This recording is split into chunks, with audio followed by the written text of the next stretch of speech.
Welcome to this episode of the Customer-Centric Retailing Podcast, a forum for retail leaders to discuss industry trends, challenges, and opportunities. This is Anil. And this is Fabi, and each episode we invite some of the brightest minds in the industry to discuss the future of customer centricity, with topics ranging from the rise of e-commerce to brick-and-mortar operations, to omni-channel technology to retail culture, and how all of these elements come together to create customer-centric retailing. Today we have with us Chris Walton, former Vice President of Target's Store of the Future project, senior contributor to Forbes, and now the founder and co-CEO of Omni Talk.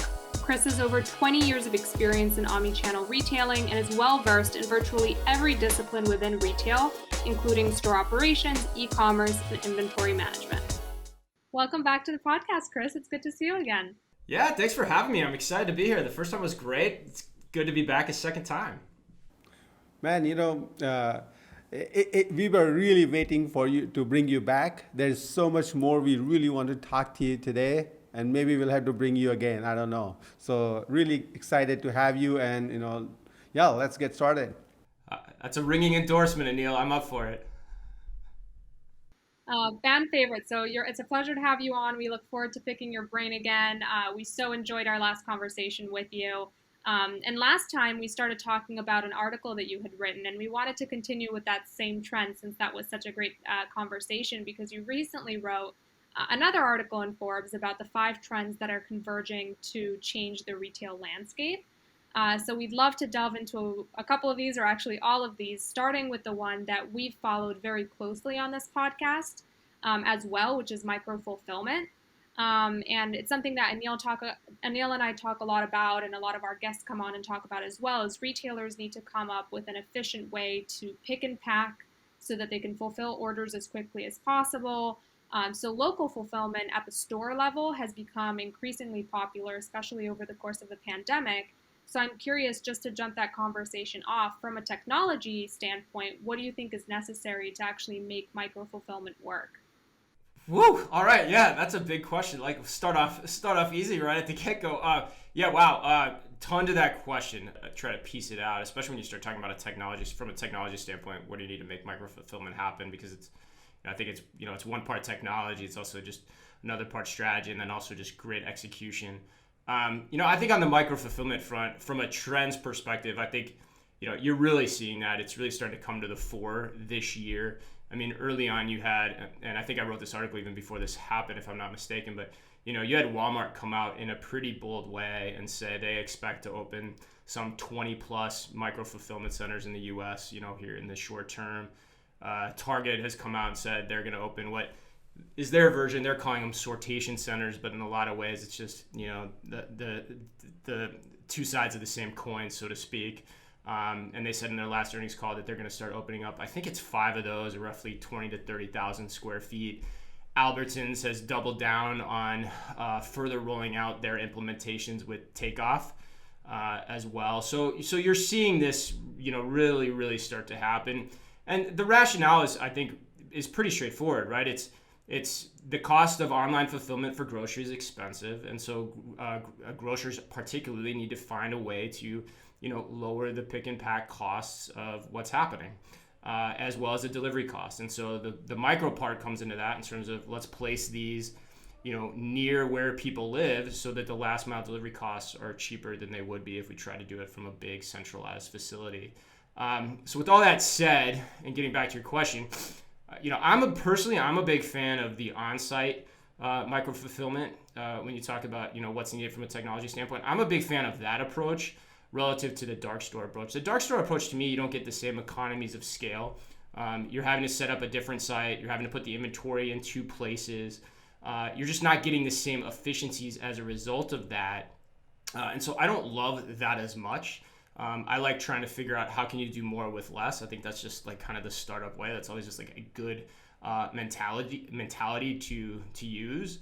And then from there, I think what you're talking about at the highest level, you've got to have, of course, great automation hardware, and specifically for the most part, you're talking, some form of robotics or, automation in terms of what you typically would find in a warehouse, or robotics would probably be on the further end of that automation sphere, but there's a lot of ways to automate things. And then I think the other thing that's overlooked in the equation a lot of times is it's also a software question.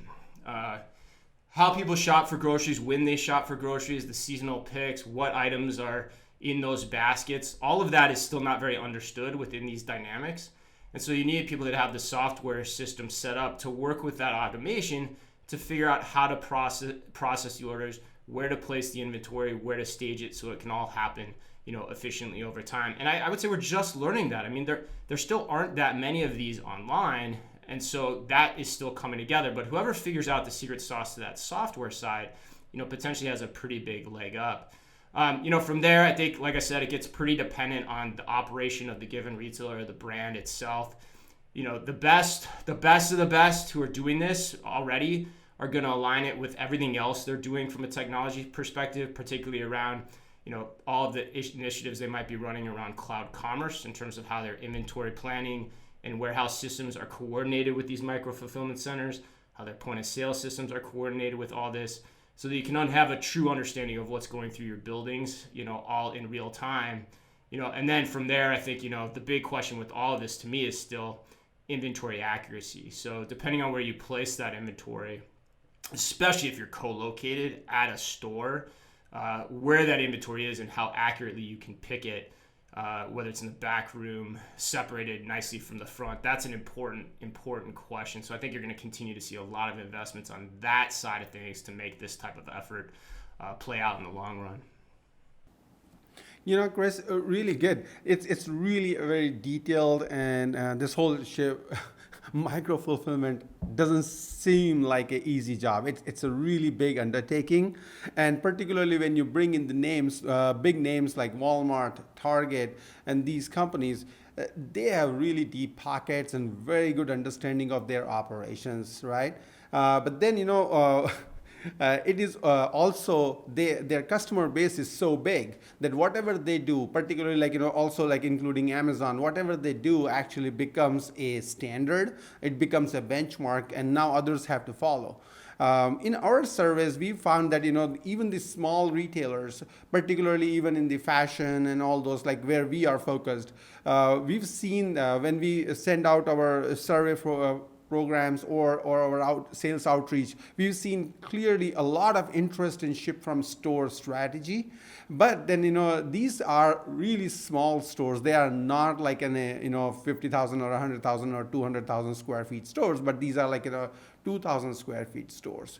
So in these stores, doing ship from store can be a very different thing.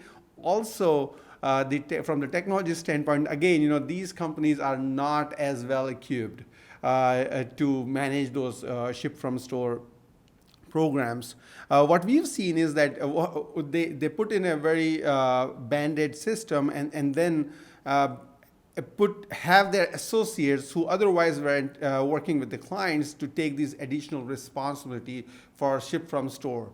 So, I know you have a lot of experience in many different industries and many different companies. What do you think are the good strategies that specialty brand retailers, the retailers who have the stores in the size of range 2,000-3,000 square feet or 5,000 square feet, how would they go about implementing their ship from store strategy? Yeah, that's an awesome question. I think, God, it raises a lot of points that start running through my mind. I think the first thing you said that I want to hit on was, you talked about the big guys kind of leading the way with this. I think what's funny, if everyone thinks about it from a historical perspective, is this isn't new. If you actually look like an IKEA, it's massive, but it's set up the exact same way. So this idea has been around for a long time. It's just we haven't ever seen anybody really try to do it, in a smaller way at scale. So I'm excited about that, number one. I think the second part you're bringing up is I think incredibly important when you start talking about the applicability of this concept outside of grocery, which is inherently, what you're getting at. I think you're going to see two things there. I think the smart retailers or brands are saying, okay, how do I not tie myself to any one thing, right? How do I become kind of multi-platform or multi-partner in my approach? And so by that, I mean, like, you're right. It might not be efficient for you to have your own staff picking inventory at a specialty retailer for shipping your orders. You might want to because that's where the inventory is. And then, like I alluded to before, your inventory accuracy could be so bad that could be really counterproductive, especially in an apparel type setting. So what's the best way for you to do that? Do you pick some of those orders yourselves? Do you have multiple partners that are willing to come in to do that? Is there software that's coordinating multiple partners for you for all the different stages? I think that's what you're going to see is you're going to start to see this like segmentation of all the different activities across the value chain. So like you might have multiple partners, or you might even do it yourself for picking and packing. You might have multiple partners for actual last mile delivery. You don't have to be tied to an Instacart or a Ship, let's say, or your own delivery network. Like you can use all of those, and it can really depend on the market and what the superstructure, quote unquote, infrastructure is of your stores where they are in that market. Those are the important things to think about, because I think what starts to come next is you're going to see some innovation in that space. So you're going to start to see a lot of innovation in that space. And it all comes back to I can't remember who said it, but, collaboration is the new competition, so to speak, in, 2020 retailing, 2020 plus retailing. 1 + 1 is going to equal 3 as people start to think about that. And we're on the early stages, I think, of especially the specialty apparel industry inside of malls, figuring out how to do all that stuff. So, Chris, the delivery always has been, in your article particularly, you talk about from discovery to delivery, all those topics, right? All the 5 topics are, covering all these things. So particularly delivery, I see, has always been part of the product. Even though we think that I'm going to the mall and picking up the item, but actually, that's where we wanted to go, and that's why stores were opened in these malls, so that we can customer and this retailer can meet at one place and hand over the product to you. But essentially, it's about inventory. So now, when they do collaboration and multiple retailers start working together to facilitate all those, delivery of products, doesn't it also integrate or actually mix up their in certain way their products, because delivery itself is also part of the product. I'm trying to think what do you think, how retailers will actually come up with that level of confidence and trust with each other and get ready to work together? Yeah, that's a great question. And that is the big hurdle that they have to overcome. Again, I look at what you're saying. I look at what you're saying from a historical context. I always do, and psychologically in terms of, how consumers shop and what retail or commercial experiences mean to people. And, for me, retail differentiation as a brand's always been predicated on 4 things. I think that's what you're getting at, Anil. It's been about the brand itself and what that means, the assortment that's carried, the price of those products, and then the last element is convenience. And prior to 1995, convenience, to your point, was a physical thing. It was all about that. It was about the location of your stores and how easy they were to shop. And you're right, by default, that was the delivery mechanism. It was efficient for the retailers at that point in time and for the consumers. That was the optimal way to do everything. We then, as a result, as consumers, were always the last mile delivery drivers. We were actually the warehouse pickers too. If you think about it, we go into the store and we pick things off the shelf. That's what we were doing. Then digital came along and said, look, we can turn that on their head.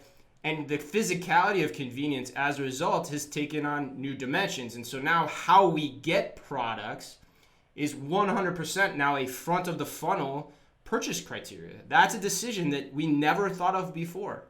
The best picture coming out of the pandemic is the Walmart app. Look at the Walmart app. It doesn't ask, it's not a traditional e-commerce experience. It doesn't ask you what products you want to buy. The first question it asks you is, how do you want to buy those products? That is super powerful in the context of what we're talking about. So now you double click into your question about, okay, will people get together to do these things?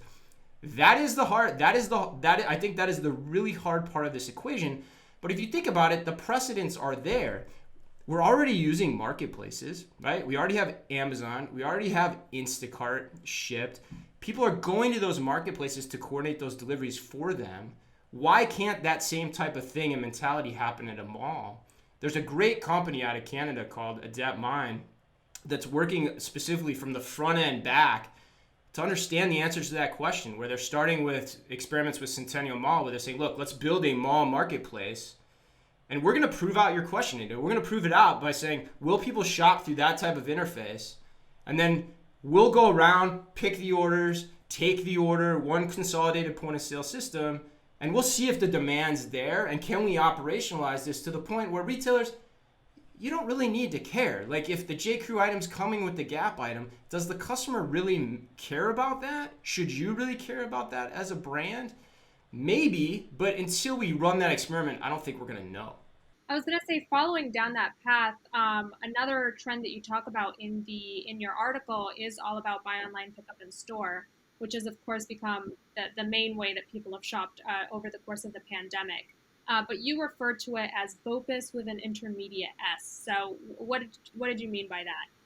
Yeah, with an indeterminate S. Yeah, actually. So what I meant by that, I mean, probably the best way for me to describe that, I think, conceptually is with my favorite thought exercise, and that's asking the question to you guys of, what's Domino's Pizza? Like, if you think about that, like, what's your classification for Domino's Pizza? Like, is that a retail company? Is it a brand? Is it a CPG company as we know it? Or is it a supply chain company? Right? Like, try to answer that. You can't. It's impossible. Like, Domino's is really all of those things.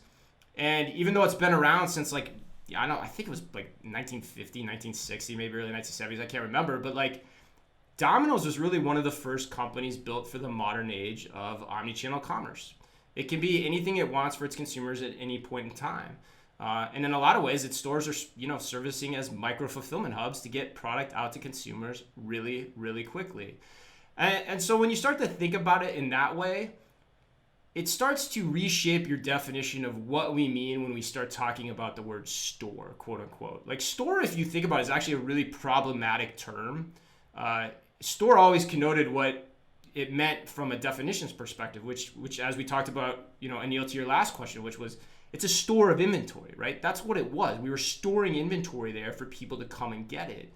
But as we've talked about, that construct is now been eradicated based on what technology can do. And so we don't need to think about a store as a place of inventory. What a store really is in modern 21st century retailing is really a place where we can help people get the things done that they need to do. In some instances, that might be acquiring and taking home product, but it could also be a locker somewhere placed for pickup. It could be a store just servicing as a curbside location. It could be a place for returns. We've seen guide shops come into play. It can be all of those things. And so by saying BOPUS with an indeterminate S, what I really mean is, like, we can act with physical entities however and whenever we want based on what they're meant to mean to us in our lives to make our lives more efficient. Yeah, I'm curious. We've been talking a lot about stores, and one of the conversations we have on this podcast a lot when we talk about stores is we start talking about the in-person experience and talking to a human. And actually, another trend that you discuss in your article is computer vision, which is very different from that human interaction that you get in stores. So I'm just curious how you foresee that trend in particular shaking up the retail industry. Oh, I think computer vision to me is probably the most important technology over the next 10 years. I mean, it's going to impact every aspect of retail operations on a number of levels. I think you've got, in terms of what it does for search, in terms of if you just think of like pure play e-commerce, what it does for online operations in terms of making sure product descriptions are correct, imagery are correct. There's just things it can do that humans can never do through the principles of AI. And that stuff is vastly important. But the spot that I love the most is it actually really changes the dynamics of the physical experience when you start talking about convenience. And Amazon's the 800-pound gorilla on that one in terms of what it's doing with Amazon Go, where it's now going with Amazon Fresh Grocery. I mean, if you look at the timeline of this, it's pretty astounding. So to keep everyone up to speed, like Amazon Go, complete checkout free experience. You walk into that, you go into that store like you're getting on an airplane with an app. You take whatever you want off the shelf and you walk out. It's super cool, and anyone that's tried it ends up loving it. Like, it's just that easy to use, and you can't believe you don't have to stand in line anymore. Well, they opened their first store, 3,000 square feet, 2018. 2020, they opened a 10,000 square foot store with a full grocery assortment, all just walkout technology. They've now since opened Amazon Fresh grocery stores, which are about 30 to 40,000 square feet. They don't have the full just walkout technology. They have a cart you can use to simulate that. But now, just last month, there's reports that coming in Brookfield, Connecticut, at some point in time, Amazon is going to go full scale, just walkout, Amazon Go, computer vision based technology, which means you could have a full scale grocery experience as a consumer that you can walk in and out of, and you don't need to wait in line. And so that timeline is important because it means that every 2 years, Amazon is tripling the size of the store in which it's able to put this technology. For perspective, no other grocery retailer even has 2 of these things at a massive scale, as far as I'm aware, at least publicly. And the crazy thing about that is with computer vision systems and how they work, the more you have of them, the smarter they get because they're able to see idiosyncrasies by location and put that into their algorithms to know how to respond to situations they haven't seen before. So not only are they ahead in terms of raw numbers, they're actually exponentially ahead because they're getting smarter because of the more that they're doing, them being Amazon. So this thing is coming. It's coming fast. I think it's going to be the most disruptive thing the grocery industry's seen in over 100 years. And quite frankly, I wouldn't be surprised if you start to see a huge flood of activity, especially in the back half of the year on this, from a lot of grocers trying to keep up. So, Chris, what you tell me is that, like we've seen, we always talk, in our society that the poor are getting poorer and rich are getting richer, right? Now, in the technology world, exactly that's happening. Is the companies that are smart, technology capable, technology enabled are getting even better and faster, much faster. Their velocity is increasing every day. On the other side, there are retailers today. We all know, we have worked with them who cannot even correct the inventory variances. If today they know that I had an order, I tried to fulfill that order from the store, I didn't have inventory. So next day, I should not send the order for the same item to this store because it will be rejected again, right? They cannot even record that inventory variance that they figured out today, that inventory for certain product is 0 in store A. It cannot be reported back into their stock ledger. It takes weeks and weeks and weeks, right? Now that's one side of the spectrum, totally. And we are talking about all these companies are still doing billions of dollars of retail. We're not talking about $50,000 or $1 million or $2 million a year revenue. We are still talking about $1 billion of revenue plus every year. That size of retailers having this situation, they cannot keep track of their inventory. Forget it. Even if the systems the new systems can report them that there is a variance, but whatever the operations are, or however that works, it can never be really fixed. It takes a long time. On the other side, you're talking about all this computer vision and Amazon, and they are getting smarter, and they know not only their inventory in stock, but how much customer picked.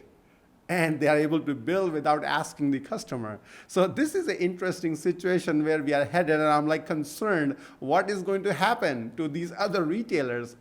Will they ever get chance to catch up, or are we talking about bailout programs, or are we going to have an affirmative action that, hey, Amazon, you cannot deploy these technology because others cannot keep up?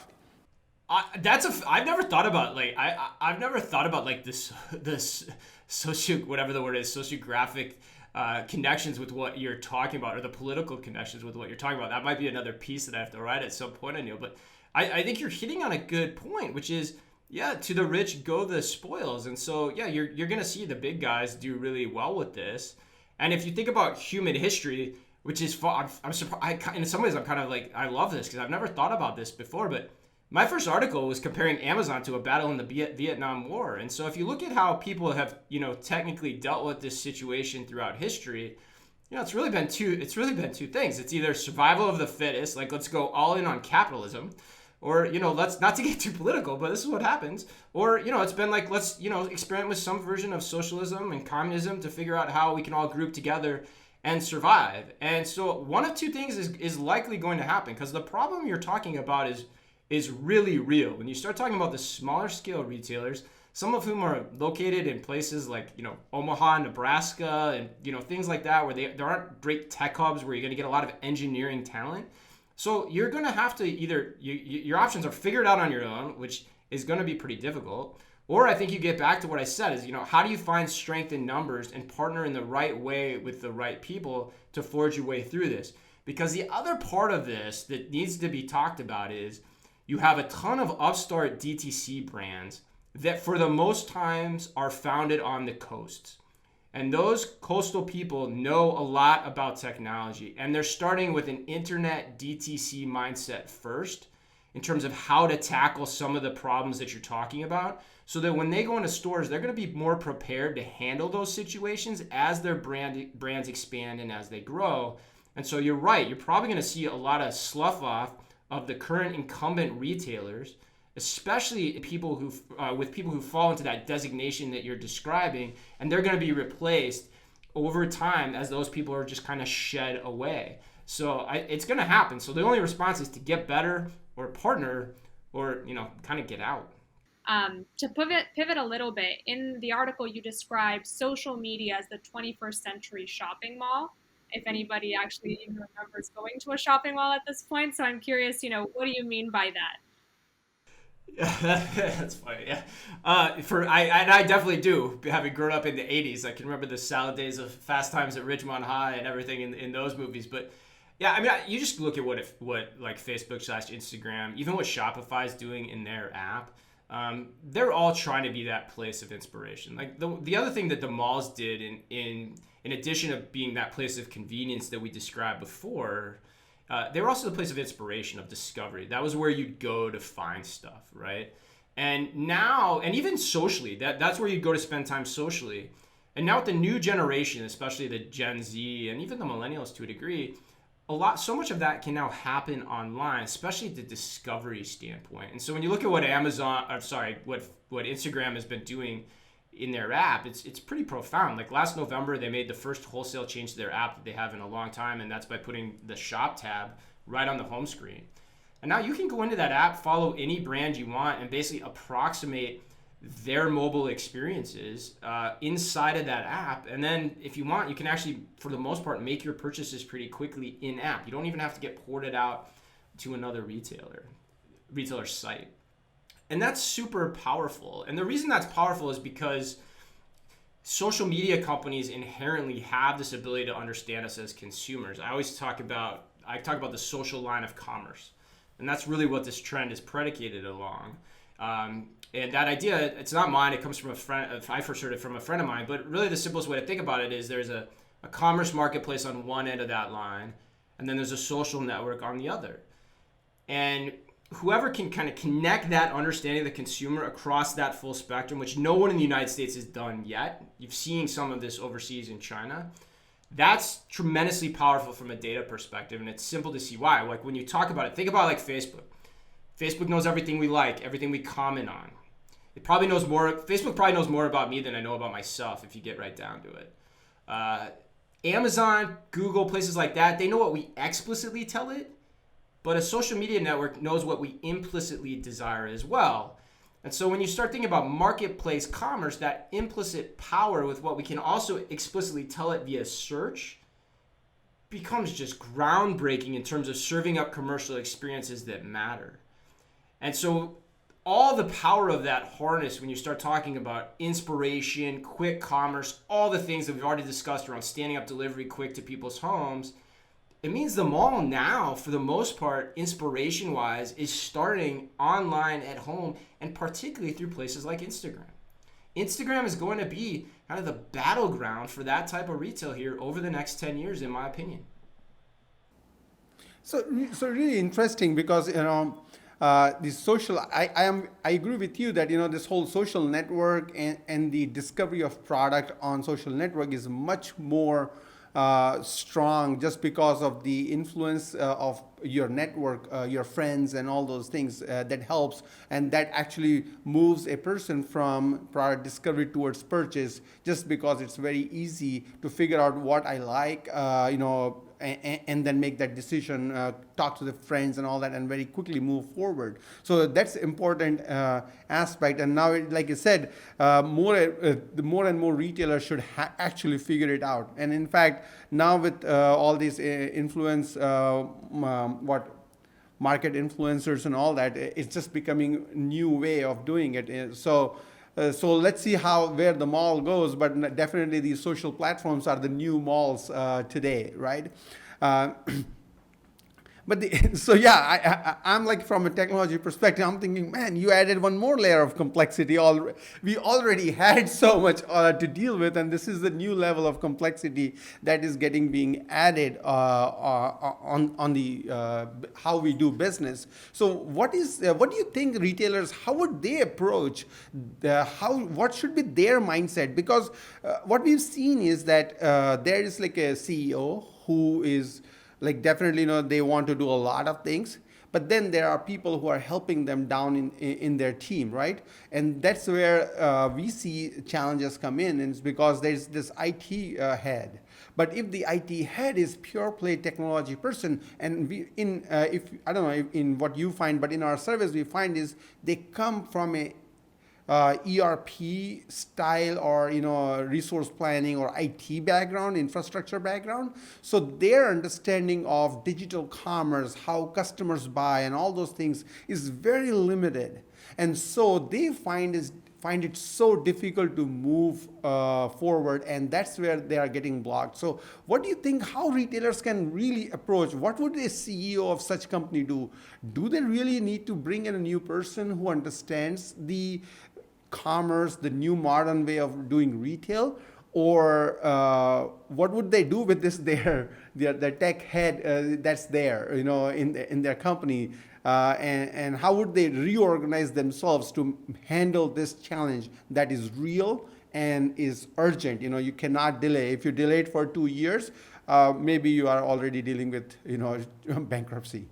Yeah, and it's a tricky question too, and a lot of times I think what you see too, Neil, to that question is like, how invested are the CEOs in actually figuring that out? Because sometimes the time horizons can be long enough where they can do pretty well and live pretty comfortably if they don't actually figure out the question. Because some of what we're talking about is going to happen, over a period of time, but it likely will happen to some degree, and it's just a question of, how much leadership do those individual executives want to show?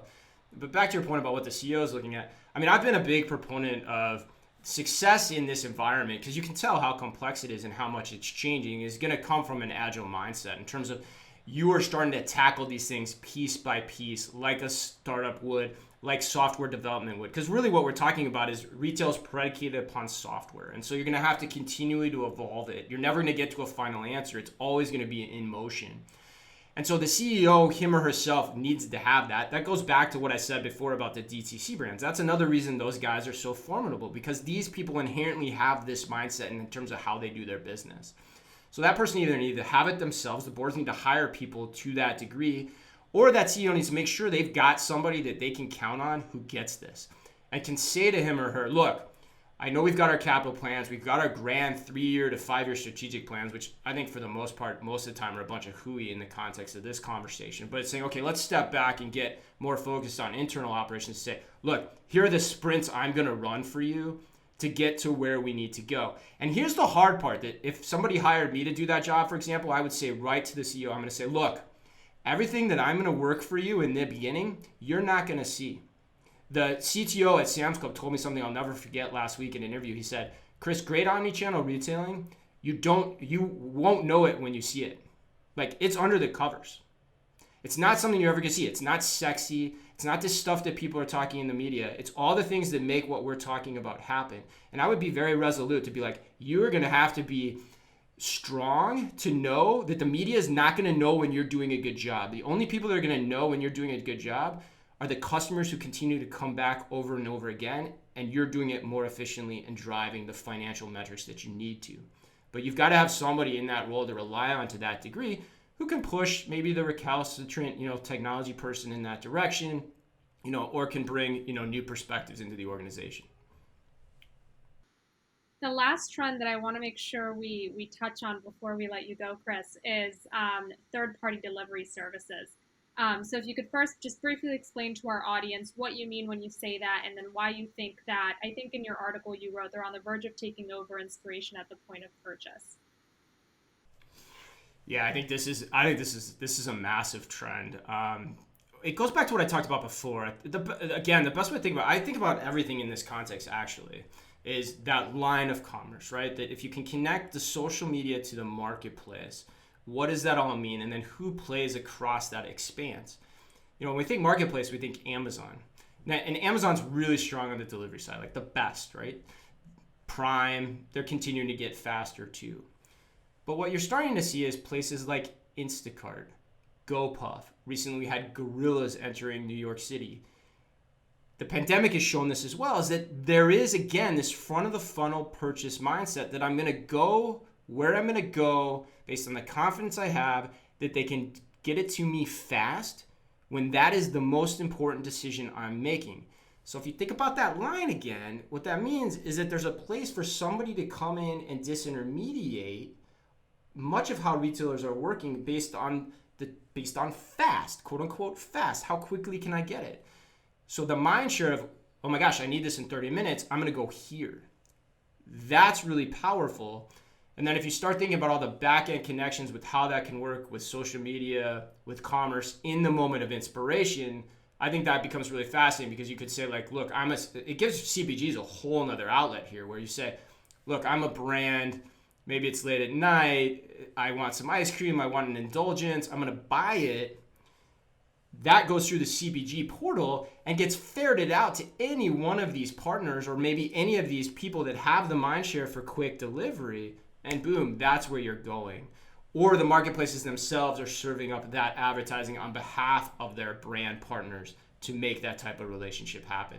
So that's where this starts to get really interesting, and it tells you why all that money is flooding into this area of business from the VCs. Because if you can capture the mind share as that second option to Amazon for quick delivery, we're talking billions and billions of dollars. I think Walmart has its defenses down here. Like I've said on record, the biggest regret of Doug McMillon's career will be spending $3 billion on Jet when he probably should have purchased Instacart himself. Because unlike Target, unlike Amazon, because Target actually has this marketplace with Ship, unlike Amazon, unlike GoPuff, unlike Instacart, Walmart has nothing in the scope of what I'm talking about. And I think that's important for people to think about long term. I think we can leave it there for this episode, but we want to thank you so much for joining, and we certainly recommend to our audience to check out all of the great content that you're putting out on outlets such as Forbes and of course others, really delving into the future of retail, which is a topic that everybody's talking about right now and everybody needs to start preparing for right now. But again, we want to thank you so much for joining our podcast again. We hope we can get you on for a third time. And I was wondering, do you have any parting thoughts or any updates that you'd like to share with our audience before you go? No updates. I mean, I think if you enjoyed the conversation, yeah, like you said, check out the blog, omnitalk.blog. Always putting out great stuff there. Weekly podcast that we do on the headlines in retail. If you like this type of conversation, these types of thought exercise, we're doing it each and every week. So would love to come on again. Love talking to you guys. It's always so natural. It just has such a great feel. So I love doing it. So yeah, anytime you guys want, I'm down. Love it. Thank you so much for joining us, Chris. And thank you to our audience for tuning in. Thanks, Chris. You're welcome. Thanks for having me, guys. That's it for this episode of the Customer-Centric Retailing Podcast, featuring our special guest, Chris Walton. Chris is carefully watching as the retail industry evolves, and he sees the trends we discussed converging over the next decade to change the way that customers shop and the way that retailers sell. Technology is undoubtedly key to all of the trends that we discussed, and it's an area where retailers simply can't afford to fall behind. If you like what you heard, you can subscribe on Apple Podcasts, Spotify, and Google Podcasts. Please rate and review and recommend to a friend or fellow retail fanatic. This podcast is brought to you by Hot Wax Commerce.